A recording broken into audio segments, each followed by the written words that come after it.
राधे राधे दोस्तों, त्योहार भक्ति कथा चैनल में आप सबका स्वागत है। दोस्तों, क्या आप जानते हैं कि 7 से 8 सितंबर 2025 रात आकाश में ऐसा दृश्य दिखाई देगा जो पूरे 122 साल में केवल एक बार होता है।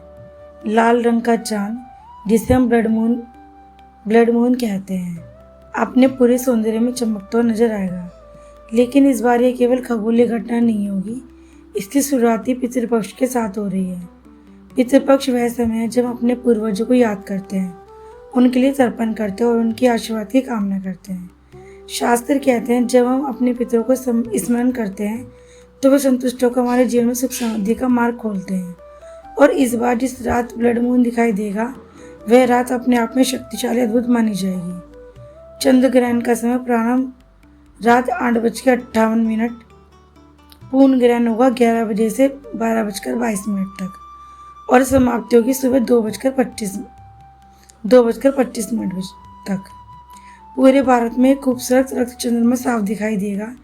इस रात ग्रहण और पितृपक्ष दोनों का संगम होने से इसकी आध्यात्मिक शक्ति और भी बढ़ जाती है।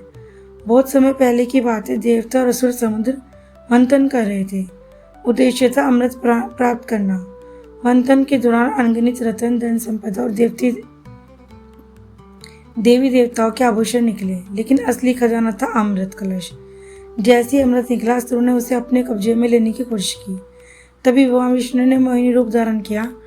मोहिनी इतनी सुंदर और मोहक थी कि असुर भी मोहित हो गए। उन्होंने कहा, मैं अमृत का वितरण कर दूंगी, पर जो जैसा हो उसी को उसका वैसा फल मिलेगा। देवता और असुर पंक्तिबद्ध होकर बैठ गए, लेकिन एक चालाक असुर सरबानु ने देवताओं पर वेश बनाकर चल गया और चुपचाप अमृत पी गया। सूर्य चंद्र ने तुरंत चेतावनी दी, भगवान ये असुर है, धोखा कर रहा है। भगवान विष्णु ने तुरंत अपने सुदर्शन चक्र से उसका सिर धड़ अलग कर दिया। सिर बन गया राहु और धड़ बन गए केतु। तब से राहु और केतु सूर्य और चंद्रमा के शत्रु हैं। यही कारण है कि ग्रहण के समय पूर्ण चंद्रमा पर अंधेरा छा जाता है। और आज जब भी ये ब्लड मून हमारे आकाश में चमकता है, वही हमें यही सिखाते हैं कि छल और कपट कभी स्थायी नहीं होते, सत्य और प्रकाश हमेशा अमर रहते हैं। इस रात की आध्यात्मिक ऊर्जा को और भी शक्तिशाली बनाने के लिए शास्त्रों में कुछ नियम बताए गए हैं। ग्रहण से 9 घंटे पहले सूतक प्रारंभ होगा। इस समय किसी भी शुभ कार्य, पूजा या भोजन से परहेज करें और गर्भवती महिला को विशेष सावधानी बरतनी चाहिए। ग्रहण के दौरान केवल मंत्र जाप, ध्यान और गंगा जल का छिड़काव शुभ माना गया है। इस साल इस राशि पर इसका प्रभाव भी अलग अलग होगा। मेष, कन्या, वृश्चिक और धनु पर इस समय आर्थिक लाभ और रुके हुए कार्य पूरे होंगे और पारिवारिक सुख मिलेगा। जबकि मकर, कर्क और तुला राशि पर स्वास्थ्य और वाणी में संयम रखें। सिंह और कुंभ पर नए अवसर मिलेंगे, लेकिन सोच समझकर निर्णय लें। वृषभ और मिथुन पर रिश्तों में सुधार होगा और रुके हुए कार्य बनेंगे। सबसे सरल मंत्र जो हर राशि के लाभकारी है वह है ओम नमः शिवाय। धन और समृद्धि के लिए ओम श्री महालक्ष्मी का नाम का जाप करें। ग्रहण के बाद स्नान करें, घर में गंगा जल का छिड़काव करें और दान करें। तुलसी पत्र और कुश ग्रहण काल में रखने से नकारात्मक प्रभाव कम होते हैं।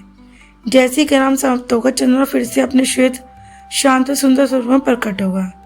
जीवन के संकट के बाद सुख शांति भी हमारे जीवन में लौट आएंगे। ये रात हमें याद दिलाती है कि पूर्वजों का सम्मान ही जीवन की समृद्धि का आधार है। तो इस अद्भुत रात आप भी अपने घर में मंत्र जाप करें, तर्पण करें, इस कहानी को दूर तक पहुँचाएं, क्योंकि केवल खगोलीय घटना नहीं बल्कि हमारे जीवन में अच्छाई और सकारात्मक ऊर्जा लाने वाला संदेश है। अगर आपको ये कहानी पसंद आए तो इसे शेयर करें, अपने मित्रों को भी बताएं और ऐसी अच्छी जानकारी लेने के लिए चैनल को सब्सक्राइब करें। जय श्री कृष्ण दोस्तों।